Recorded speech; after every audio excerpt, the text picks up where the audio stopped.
Mike Stern, it's great to have you coming back to Australia. You're a regular down here, so you know your way around town. What's your favourite part of Melbourne? Well, I just like Melbourne in general. Obviously I like the place I play. I've played there, at the Bird's Basement a few times, and it's a great place to play. It's a groove. There's quite a catalogue to get to, when you perform. You've got the Echoes album, the 2024 album. How much of the 2024 Mike Stern show will be the 2024 Echoes album?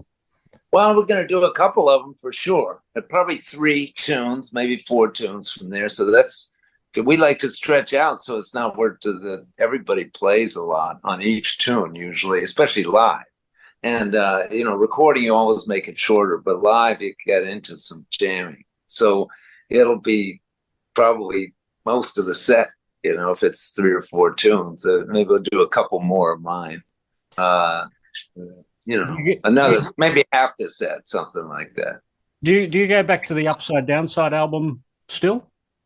Sometimes. I haven't for ages. Not for a long time, but because a lot of that stuff it kind of needed keyboards. I could play some of those tunes, and I haven't played them for years. Usually, I play the stuff that's on the latest record.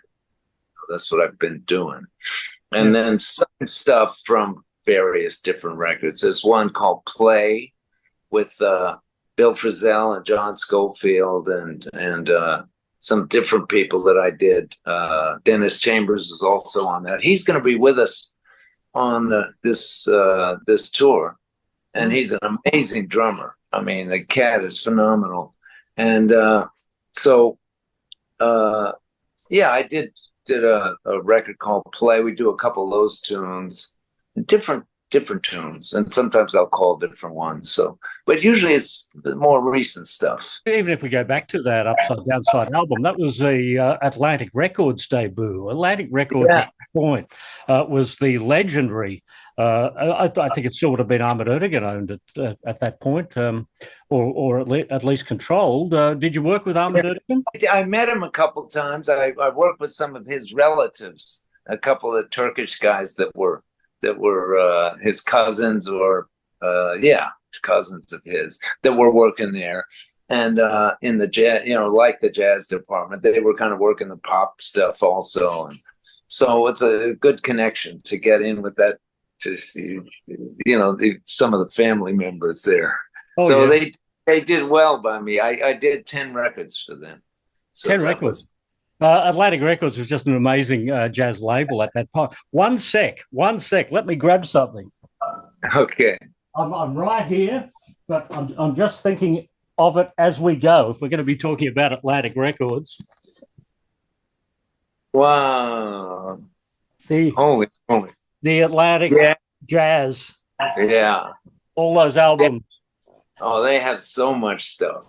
Yeah. I mean, but look at it all, like New Orleans, Kansas City, bebop, West Coast fusion singers. Absolutely incredible. So, as a younger musician at that point, what was it like, like going through the vaults of Atlantic and seeing who had come before you as a jazz musician? Oh, it was, just to get the record deal was amazing, but I had just played with Miles, and in those days, record companies were very strong, and that one was particularly strong.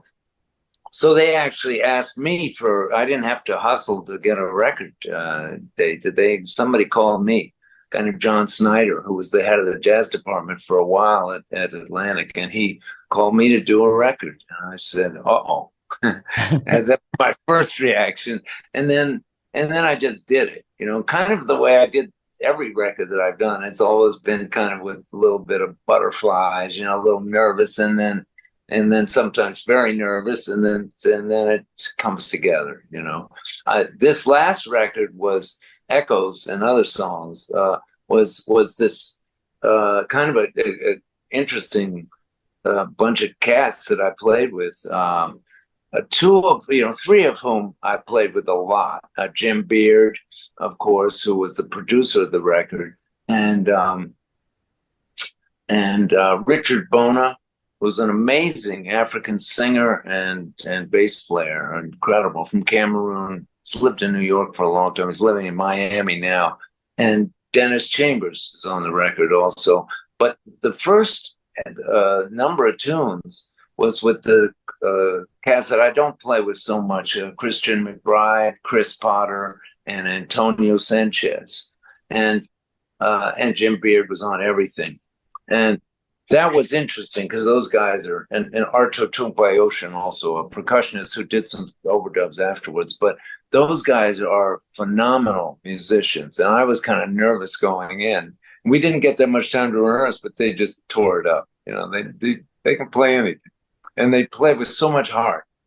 And the music felt good to me. It really, and it has a real live, even though it's in the studio, it's got a real live feeling, I think. You can really sense that, which I love, because you got to have the live stuff. I mean, to me, at least I hope I can always do records in a studio where especially the drummers in the same place, you know, and everybody, and the bass player, everybody's playing together and everybody's conversing kind of at the same time. That's what, to me, that's a big part of what jazz is about, or just jamming is about. You know what I mean? You're obviously enjoying the career, you know, like as a 22-year-old member of Blood, Sweat and Tears. Did you ever project forward 50 years and think, you know, this is what it's going to be like in 2024? Hell no. I'll still be doing this? No, I had no clue, man. No clue. I was grateful to have it happen, you know. But and I got I've just been lucky to get incredible breaks. You know, when I was at Berkeley studying, I thought, you know, I was kind of hoping I would just be a good teacher and just teach basically, and maybe play some gigs in wherever I was living, you know, which might have been Boston, because that's where BS&T, that's where I was born actually, but I lived a lot of my life in Washington, D.C., early years, and then moved back to Boston to go to Berkeley. And so, you know, that's kind of what I thought was going to happen. And then one thing led to another. You know, Pat Metheny, I was studying with an amazing guitar player, Pat, an amazing musician overall. Pat Metheny, such a great writer also. He recommended me to Blood, Sweat and Tears years ago. And they were looking for a guitar player. The drummer, Bobby Clumby, had called him up and said, you know anybody? So I got the audition, and I fully expected to just audition for the gig and not get the gig. I thought, well, I'll just go for the audition and I'll learn what it's like. And then I got the gig, which really surprised me. Then I got started on the road, and then got lucky things after. Things just were lucky after that. Oh, yeah, those two albums, and particularly Brand New Day. Like when I look at the credits for Brand New Day, a very young Chaka Khan was singing on that record as well. Right. I think you're right. Yeah, so it sort of kickstarted a few careers. What about Miles Davis? Was he a hard taskmaster to work for? No, I thought he was great. I mean, yeah, sometimes he would get grumpy about stuff, but basically it was almost too easy at first because there was no charts. No, nothing. We were just jamming, really, kind of vamps and then sometimes some key changes, but basically jamming. And he just had a concept for how the band would work out and happen. And he was right. I mean, it just worked out. Well, I thought I wasn't sure what was happening. You know, I know it's Miles Davis, and he would play a little bit. Sometimes before we even played as a band, I met him and went over to his apartment, and he played a little bit. And so I thought, well, he's playing his ass off, but I wonder how this band's going to be. And then it just came together great. Bill Evans had so much to do with it. He really recommended some cats to Miles, including myself. He got Bill Evans, the saxophone player. He got me in the band. I think he recommended Marcus Miller to Miles. Al Foster was already playing with Miles in the couple bands previous, and then Mino Sinulu joined a little later, percussionist, and and Bill was already there, and he was amazing. amazing musician. He's played with a whole bunch of people. Also, he's got a bunch of records out. Phenomenal cat. Could you improvise with Miles, or did he tell you what to do? Oh no, there was tons of improvising. Totally, like crazy. And he would just say, play me some. And you know what key it's in, that much I knew. And just made some stuff up that would fit the groove. And that was it was kind of made up on the spot when we were rehearsing a little bit, and then it would change from time to time. And Marcus was so creative. He came up with some amazing grooves, and Al would just go follow it. Or both of them would just come up with some amazing stuff. And Miles had some loose kind of idea about what to play. He'd tell those cats, play this, that, but then they'd put it together in such a way. So I would just follow along and improvise. And do you give your musicians the same level of flexibility then? Yeah, I give them a lot. I mean, it's a little bit more like songs that we're playing. So sometimes things are arranged specifically for a certain amount of solo time, but there's a lot of just playing where we just improvise, and sometimes all alone. And sometimes just with Dennis Chambers is coming with us. He's such a great drummer. He played with Santana for like 13 years, and he played with John McLaughlin. He's played with everybody. And the Brecker brothers, when we were both in the band, we were playing with Michael and Randy Brecker. Dennis is sometimes he'll just I'll ask him just to play a groove, and everybody improvises just by themselves over a groove.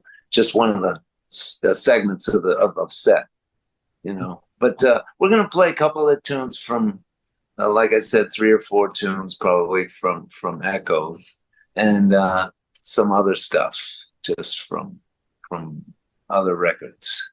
Fantastic. At Bird's Basement, which I think is pretty similar to what I can gather to 55 Grand Street, where you used to live.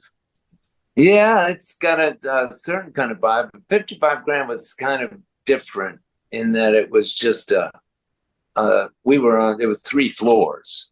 So it wasn't like a hotel in a hotel. It was 3 floors, and the club was underneath us.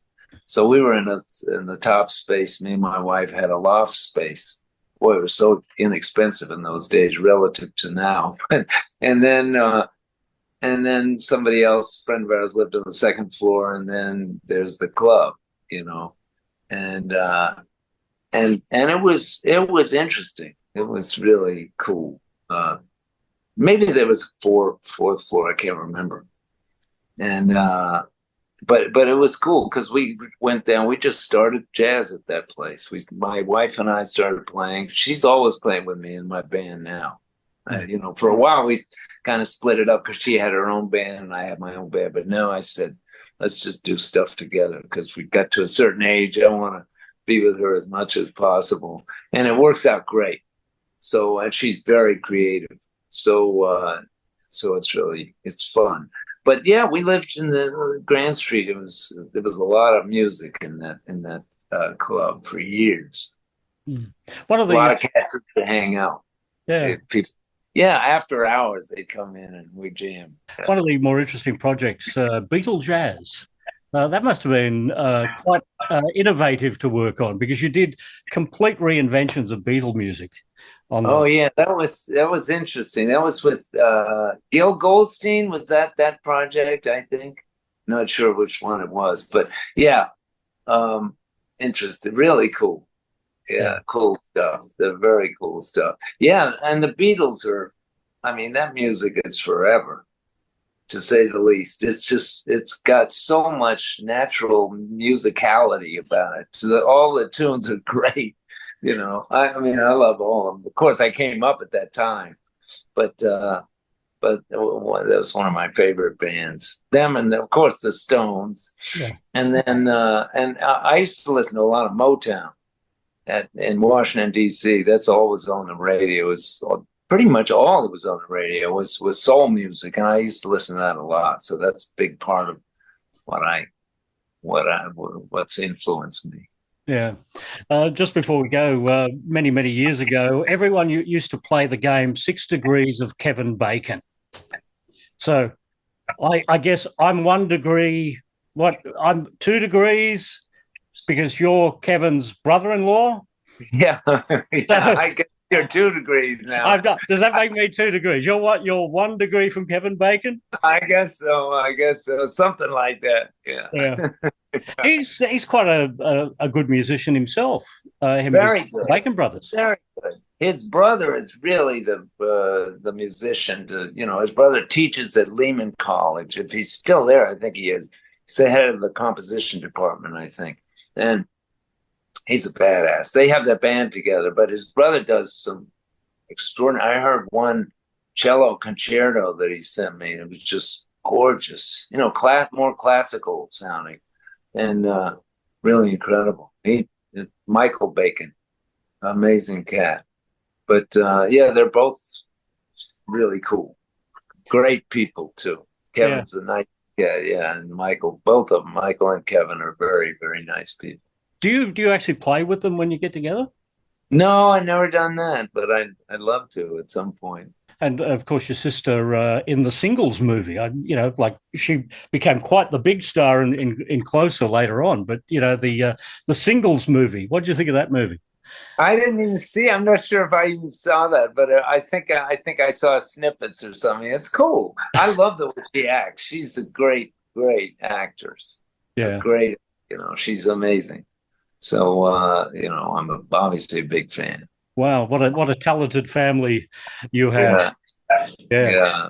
Well, great to see you, Mike, and it will be fantastic to see you again when you get to Australia in 2025. Thank you so much. Yeah, we'll be there in February sometime soon. So thank you, bro.